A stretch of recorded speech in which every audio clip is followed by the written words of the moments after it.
Many people, including Jimmy Page himself, have speculated why Robert Plant refused to take part in any kind of Led Zeppelin reunion other than the one-off O2 performance. Now, of course, it's irrelevant from a practical point of view, given the fact that Jimmy Page has formally shut the lid on Led Zeppelin and Plant has made it very clear that he would never take part in any kind of tour or Led Zeppelin reunion. But I want you to listen to some things that Roger Daltrey says in the following interview clip that may shed a bit of light on the whole topic. Also, stick around to hear my comments on what Roger Daltrey has to say, and then I'm going to ask a couple of questions to you. So let's listen to Roger Daltrey talk about Robert Plant right here. It's very difficult for Robert. It's difficult for a singer. It's, like Robert said, he says, I don't think I'd be able to deliver it every night. Do you mean his voice isn't what it was? It's hard. So you think it's more a matter of pride? In other words, he doesn't want to go out there and deliver a subpar Of course he doesn't. No singer wants to do that. Right. You don't want to go out there and be mediocre. And we're not from the generation that cheats. But that's right. You could have someone backstage doubling your voice the entire we're night. not from that generation, so we don't. I respect Robert's decision. I really do. I see. And to be honest, it may be private. I don't know, but there's quite a lot of bad karma for Robert with Bono's death, and right. Not Bono, Bonzo, Yeah. but with his death, and so it's painful for Robert. Zeppelin, there was some bad karma in there in the old days. Peter Grant was kind of it wasn't a happy kind of end when they ended. Right. Okay, so what I want to stress about his comments is the first part.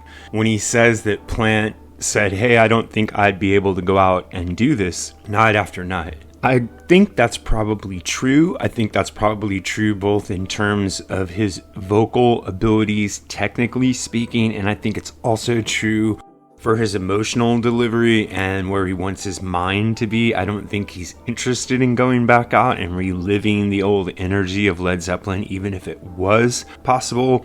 And because of that, I think there's a little bit of credence to the second part of what Roger Daltrey says there about, quote, bad karma, unquote, with Led Zeppelin. I think there are probably some unpleasant memories for Plant that do have something to do with Bonham, but I also don't think that the immediate bad karma that Roger Daltrey seems to be talking about from the 70s involving Peter Grant and John Bonham's death, I don't actually think that that is a consideration, and if it is, then it should probably remain private. But what I actually think is it has more to do with what he said in the first part of his response, which is that Plant doesn't feel that he's technically capable. Now, what I would like to hear from you is, do you think that Led Zeppelin would have been able to deliver on a reunion tour, or do you think that Plant's instincts were correct? And second of all, do you think that the bad karma of Led Zeppelin or unpleasant memories of the band played a role in Plant's decision to not take part in any further excursions? Now, one bit of evidence that might factor in here is that Plant plays Led Zeppelin songs when he tours as a solo act, and he plays Led Zeppelin songs when he performs with Alison Krauss, and he had no problem with getting back with Jimmy Page in the 90s.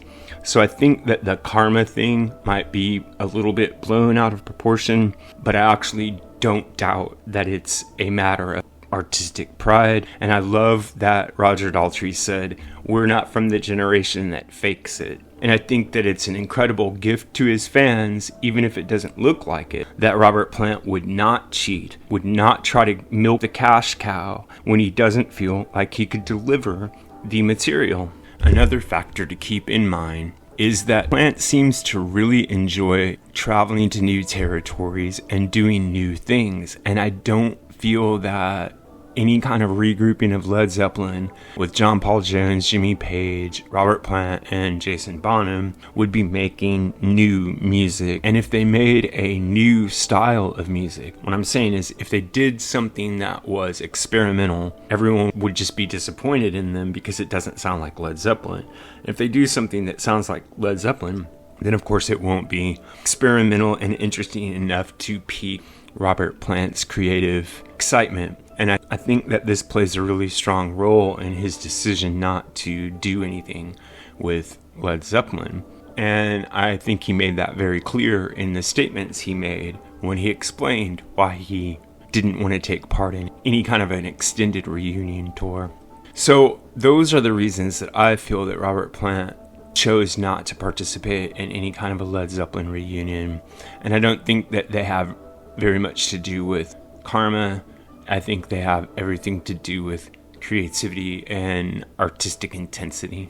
This is what I think, but what really matters is what you think. So if you have an idea about this or any other topic connected to classic or contemporary music, please drop it in the section below, and remember to like and subscribe. Also, check out the join button that's available now. If you become a channel member, you'll gain access to members-only badges, polls, videos, and other cool perks you'll see when you click on the button. You can also help out the channel by clicking on the Buy Me a Coffee link, going to the Buy Me a Coffee site, and leaving a donation. Every little bit helps this channel stay strong. Thanks a lot.